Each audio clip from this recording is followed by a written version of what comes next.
Okay, here we go, guys. 5, 4, 3, 2, 1, 0. Okay, let's hope for a good game. Let's hope for a quick game for the sake of my vocal cords. The great thing about this map, well, not great, but the interesting thing about this map are the obvious spawn locations, which makes it very easy to scout.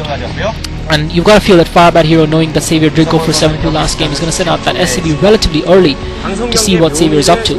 And so I would anticipate that Savior would be much better off going for a standard build, especially since that Expo just south of his main is relatively easy to defend. And just for reference, FirebatHero is at the 8 o'clock position and Savior is at 2 o'clock.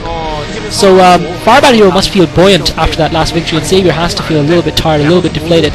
But I think anyone who counts Savior out at this stage is a big fool, because Savior lost an epic game just as epic as the last one, perhaps. Well, not as epic, almost as epic. I have to say that last game probably no, actually I take that back. I think the Nalra game was better because there was no turtling involved, and there was no infinite battlecruiser Yamato cannon and infinite irradiate science vessels. So Savior, what's he doing? Oh, he's sending that drone out, so hopefully he's just going to take his natural. Or maybe he's just scouting. I sincerely hope he wasn't going to set up a spawning goal for 9 pool again there, because that would just be silly. So I would have to say, if ever you need a game to showcase Starcraft, that was it.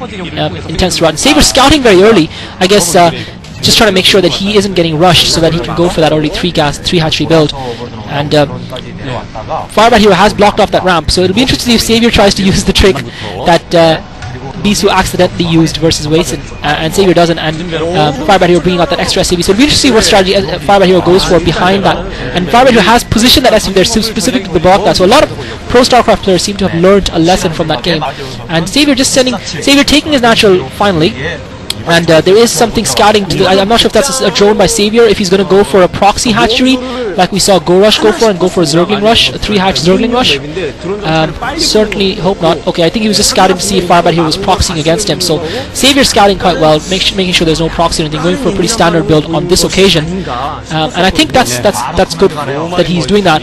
The only problem I have with this map is that natural expo that Savior has taken at about 12 o'clock is very vulnerable to medic and marine attack early on in the game. You have to set up kind of a dual sunken line, and you've got to expend a lot of resources to that. And FirebatHero going for the fast expand, so FirebatHero is going for an early expansion, and there's no reason why he shouldn't. He's walled off his ramp. Savior's not going to be able to get in there and do a lot of damage, and expanding pretty early last game paid off for him. Savior has got that overlord over though, and you've got to feel that he should be able to get in and at least see FirebatHero's tech relatively easily. But he might not, because he might not see that expansion, because FirebatHero and Savior going for the third hatchery in his natural, so that's just south of his main in the hidden expo, the island expo. So that's brilliant play by Savior. And again, you've got to feel that expo wouldn't be vulnerable to kind of siege tanks up on the ramp around it, just as the expo at the 7 o'clock position was last game, which Savior had taken and had a Nidus and defensive units and a sunken line, and FirebatHero was just able to kill it from above the ramp, and Savior could do nothing about it. I thought that was very unfair. And God, I should stop whining. Anyway, FirebatHero finally starting up his refinery. So FirebatHero going for that fast expand. Savior, I don't know if he's going to scout it, because Marine is going to be popping on that barracks anytime now.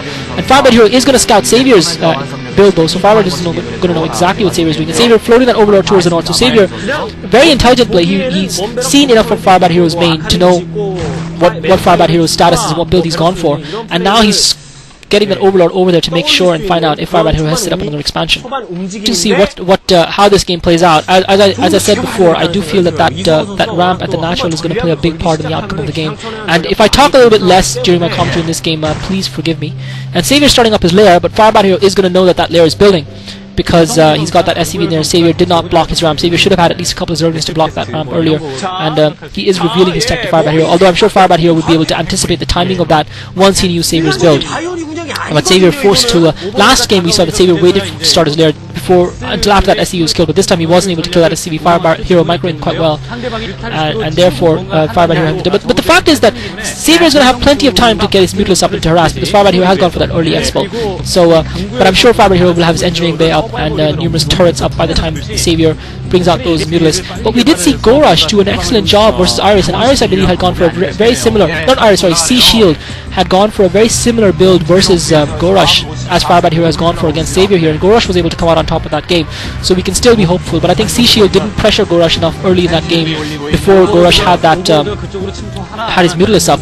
And FirebatHero teching quite quite early there. Last time he took a long time to put up that factory. FirebatHero teching very early in this game compared to last game, and it looks like he feels maybe he needs to get early dropships to take out that expo at the 3 o'clock position, and FirebatHero now starting up his engineering base. So FirebatHero investing significantly in tech, which does mean even though he's got that academy up, he's not really going to be able to pressure Savior too much early game. Savior now building that spire in his natural, and that expo, as I said, is vulnerable from attack from both sides from that ramp.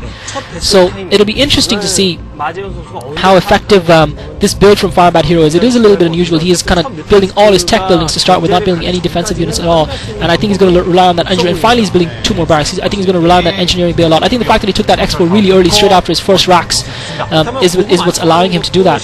But Savior has almost got his spire up, and he's building a 4th hatchery in his main. This map is much more difficult for Zergs to control and to expand all over, but it is at the same time easy for a Zerg player to have 3 gas, which Savior does have.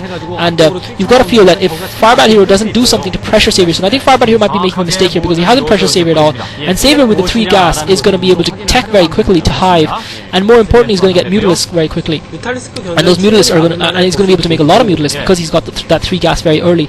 I do feel though that I think the reason FirebatHero is teching so quickly and going for that fast tech is simply because, and FirebatHero just scanning to try and find Savior's tech there. That tech is quite well hidden, the spire very well hidden by Savior. FirebatHero not yet built any turrets. I think he's still just about completed his engineering base, so he should probably start building a few turrets now because Savior's spire is up. But you've got to feel FirebatHero will have enough turrets up. The thing is that FirebatHero has only just got his 3rd barracks up now, so he doesn't have a lot of American Marines. But then he didn't send an exploratory group out, so he's not going to lose any. He hasn't lost any American Marines either, so he should be able to defend successfully. So this Mutalisk harass is going to prove key to Savior here. Can he make FirebatHero pay for teching so quickly? And FirebatHero might even have his science vessel irradiate ready by the time Savior's first Mutalisk do pop. So this Mutalisk harass is going to be absolutely key by Savior because FirebatHero doesn't have a lot of engineering base turrets, and he's just building those turrets now, and this is Savior's chance to do significant damage to his economy because he doesn't even have a lot of American Marines. And if Savior can do significant damage to FirebatHero's economy here, Savior should be able to take this game. FirebatHero has about 1 control group of American Marines up, and Savior just coming in now, and Savior's going to pick off that SCV before it manages to complete that turret. Brilliant play by Savior, and he's just going to pick off that turret as well and take it down before FirebatHero can get up. He needs to get into FirebatHero's expansion and hurt that there, hurt FirebatHero's economy. FirebatHero has got the science vessel up, but I don't think he's going to have enough energy for irradiate at this stage, and Savior maneuvering around the map. So the fact that FirebatHero did invest all those resources in that fast tech means that he doesn't have a lot of turrets up, and Savior now maneuvering into FirebatHero's base. He's to take out that SCV that's building that turret, and he should be able to pick that off, and he picks that off successfully. And he's just going to be careful here because that irradiate is going to go off at any second, and Savior's going to have to micro those Mutalisks, is going to have to separate them out quite well. And Savior not doing a lot of damage in that first harass. That was kind of poor by Savior. FirebatHero has now got a significant number of turrets up, but again Savior now able to reap the advantage of those 3 gas, producing a lot of Mutalisks, and he's already started his tech to hive, so that's really quick teching by both players. I think FirebatHero realized that it's very easy for Zerg with the 3 gas to tech very fast on this map, and that's why he went for that fast tech himself, trying to get his science vessels and tanks up quickly. And FirebatHero saw that he could just stay in 2 bases and outlast the Zerg player by doing that last game, so maybe he wants to do the same this game. Maybe he's just going to go for an hour-long game.